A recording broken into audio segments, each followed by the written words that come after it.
What's going on, everybody? We are back with the middle class investor. And really, what we've seen this week, we started off the week with a lot of inflation concerns and raising interest rates concerns. That's really what kind of triggered this sell off here. And we finished the week up today, especially up today, about 1.5%. So it was really interesting to see a lot of volatility in the markets, very interesting times.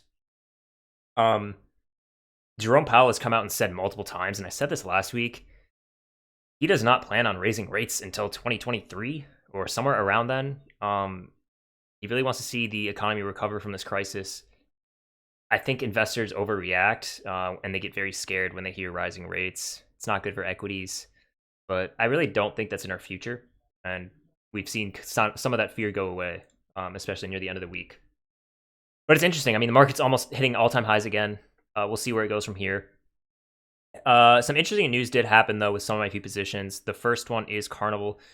They were up today, I believe. For some reason, they are not showing up on my list of stocks.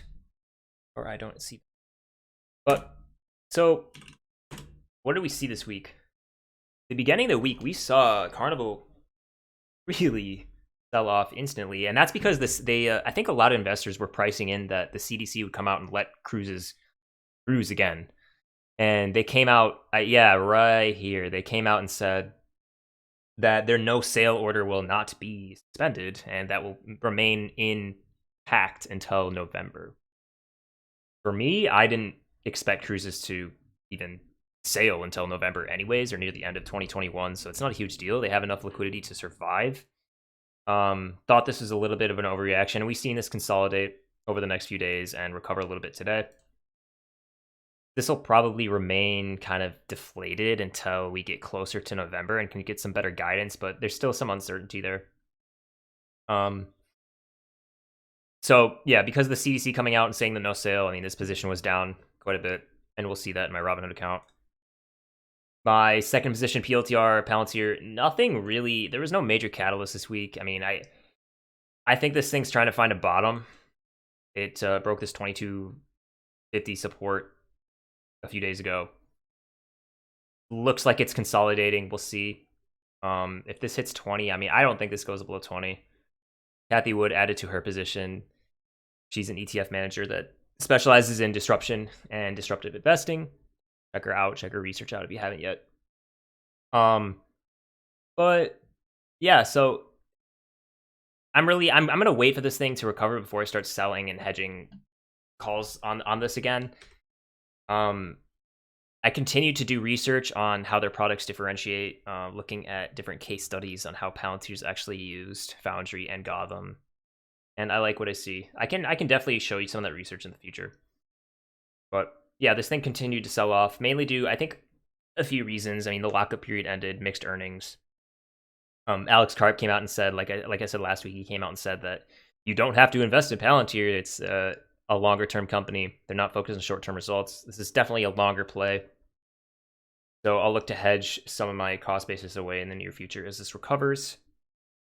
And lastly, one of the really interesting names that's been on my watch list and has experienced some extreme volatility this week is iQIYI, stock ticker IQ. They are basically the Netflix of China. And so I saw this go down 20% a few days ago, and I couldn't find any catalyst.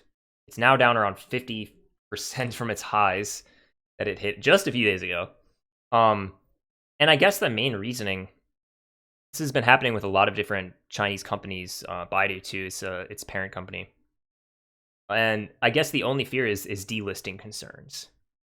And I was fortunate enough to speak with Seth Klarman earlier this week, and if you don't know who he is, he's a very, very respected value investor.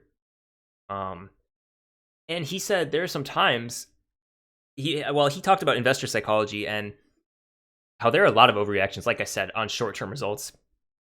One thing I will say is a lot of people, when you buy a sweater on sale, you're happy that it's on sale. You want it to go on sale, and you because you know it's a quality sweater. But when it comes to the market, for some reason, people are different. They don't view things that way. They get nervous when things go on sale like this. Me personally, I think this is definitely an overreaction. Delisting, I think, will only increase tensions between the US and China. I don't know if our administration wants that. So, I mean, I'm making a bet that we're going to see a sharp recovery when these delisting concerns go away. I think this is definitely an overreaction. This is still a quality business, at least for my humble opinion. So, looking at FactSet, I mean, yeah, they're a video streaming company in China. Average price target around $24. They've seen healthy growth in sales, and yeah, I mean their EV to sales is 3.9, which is extremely low for a growth company. And they're actually going to generate positive free cash flow, expected to, the end of 2021. So I look at this and I don't see the overreaction, why that's justified. Because these delisting concerns they have happened before. I remember when they happened because these things correct all the time. So that's something to keep an eye on. We can transition to my Robinhood portfolio. Excuse me. So again, this week it was a little bit of a tough week. A lot of things corrected, down 8.9%. Oh, and I did add to my CVM position. Like I said, I'm basically shorting volatility. So I mean, I'm gonna collect. I added these on Monday. I'll look to collect 14.25 by April 16th. If this closes above 7.5, I think it will. I'm not going to get worried about this position until this hits, say, $12 to $15.